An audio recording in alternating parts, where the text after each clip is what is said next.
ये बात है सन 1954 की। पंजाब के साधारण से परिवार में एक ऐसे दिव्य बच्चे ने जन्म लिया जिसकी कल्पना ना तो उनके परिवार वालों ने और ना ही संसार ने की थी। ये कहानी है महादेव के मानव अवतार की। ये कहानी है एक ऐसे गुरु की जिसने न जाने कितने ही भक्तों को उनके जीवन में सही राह दिखाई। ये कहानी है श्री निर्मल सिंह महाराज की। ये कहानी है हम सबके प्यारे गुरुजी की।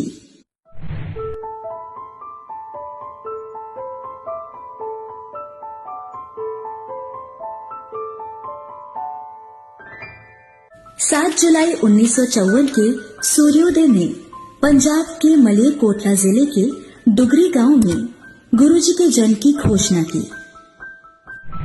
गुरुजी एक विनम्र परिवार में जन्मे थे। इस परिवार को हमेशा संतों और फकीरों के जन्म से आशीर्वाद मिलता रहा है, लेकिन माताजी के अनुसार उन्हें ये नहीं पता था कि एक इतने उच्च स्तर का महापुरुष उनके घर में जन्म लेगा। 7 जुलाई के दिन जिस दिन गुरुजी का जन्म हुआ था, तब एक दाई ने एक सांप और एक अजीब प्रकार के उज्जवल प्रकाश को देखा। जब पंडित जी ने जन्म कुंडली तैयार की तो माता जी को स्पष्ट रूप से बताया कि ये बच्चा सिर्फ उनका नहीं है बल्कि पूरी दुनिया का है।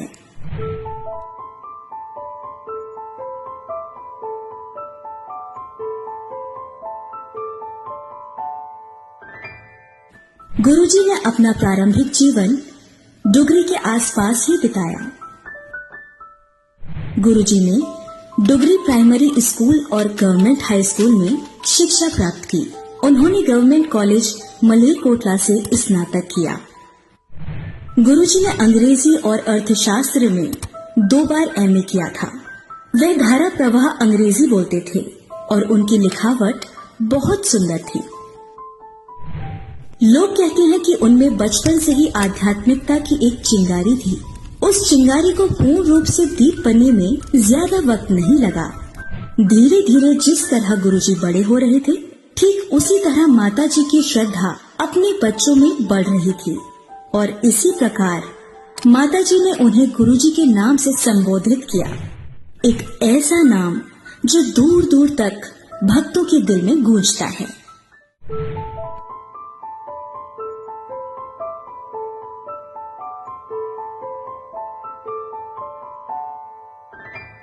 गुरुजी ने 1975 में अपने घर और गांव को छोड़ दिया था।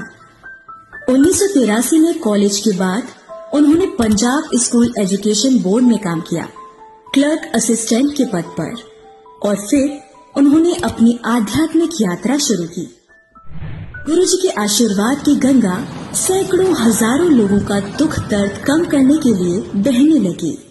गुरुजी जालंधर, चंडीगढ़, पंचकुला और नई दिल्ली सहित विभिन्न स्थानों पर बैठने लगे और यहीं से सत्संग की शुरुआत हुई। यहाँ उनका आशीर्वाद लेने के लिए भारत और दुनिया के अन्य भागों से दूर दूर से लोग आते थे। गुरुजी के सत्संग में चाय और लंगर प्रसाद दिया जाता था, जिसमें गुरुजी का विशेष दिव्य आशीर्वाद और दिव्य शक्ति होती थी। भक्तों को गुरुजी की कृपा का अनुभव विभिन्न रूपों में हुआ। असाध्य रोग दूर हुए और तमाम सारी समस्याएं आर्थिक, मानसिक, शारीरिक, कानूनी आदि हल हुई। कुछ भक्तों को तो देवताओं के दिव्य दर्शन भी हुए।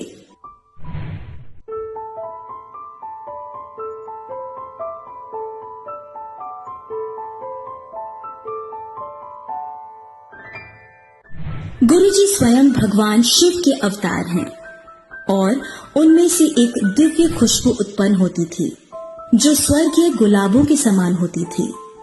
आज भी जब उनका भौतिक रूप हम लोगों के साथ नहीं है, तब भी ऐसी खुशबू का एहसास होता है। ये उनकी उपस्थिति का प्रमाण देता है। गुरुजी के दरवाजे सभी के लिए खुले थे, न किसी धर्म न किसी वर्ग के। सभी उनके आशीर्वाद की तलाश में थे। राजनेता, व्यवसायी, नौकरशाह और सशस्त्र सेवा कर्मी उनके आशीर्वाद के लिए पंक्तिबद्ध होते थे। निरंतर उनके सम्मान में वृद्धि होती थी और आज भी समाज के कई बड़े बड़े चेहरे गुरुजी के आशीर्वाद के लिए बड़े मंदिर पहुंचते हैं।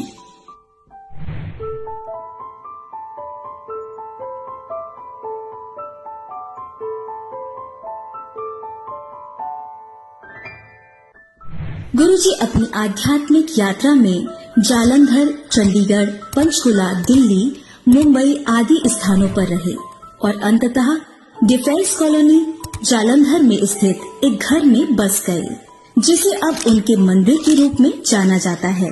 वह 2002 तक दिल्ली और जालंधर के बीच यात्रा करते रहे, जब उन्होंने अंततः दिल्ली के MG रोड स्थित अंपायर स्टेट हाउस में बसने का निर्णय लिया, जिसे छोटा मंदिर के नाम से जाना जाता है। 90 के दशक के दौरान उन्होंने भाटी माइंस क्षेत्र छतरपुर में शिव मंदिर का निर्माण किया, जिसे उनके भक्त बड़े मंदिर के रूप में जानते हैं। अब वहाँ उनकी समाधि स्थित है। अब हम सब इस दिव्य यात्रा के अंतिम पड़ाव तक आ चुके हैं, एक ऐसा अंत जिसकी शायद ही किसी ने कल्पना करी थी। परंतु गुरुजी हमेशा कहा करते थे कि मानव जीवन के 2 पहलू होते हैं, जन्म और मृत्यु। अगर किसी ने मानव जीवन लिया है तो उसकी मृत्यु निश्चित है, भले ही वह इंसान हो या स्वयं भगवान।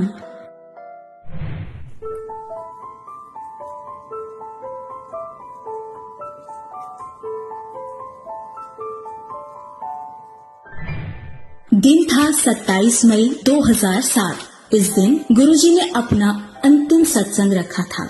इसके कुछ दिन पहले से ही वे काफी कम सत्संग कर रहे थे और हमेशा अपनी संगत को ये बोल रहे थे कि मैं बृहस्पतिवार की पूर्णमासी को चला जाऊंगा। सब लोग इस बात को इग्नोर कर रहे थे और मजाक समझकर टाल रहे थे, परंतु उन सबको क्या पता था कि गुरुजी सत्य कह रहे थे।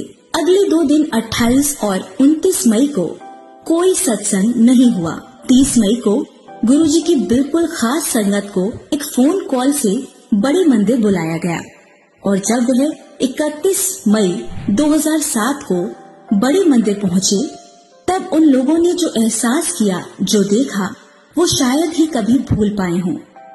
सब लोग सफेद कपड़ों में फूट फूट कर रो रहे थे और हमारे प्यारे गुरुजी आंखें बंद करे मुस्कुराते हुए एक कांच के बक्से में समाधि ले चुके थे।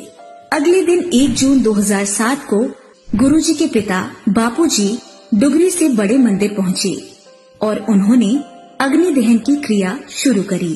क्रिया करते समय पूरे बड़े मंदिर में गुलाब की खुशबू फैल गई और गुरुजी ने बड़े मंदिर को पूरी तरीके से ब्लेस कर दिया।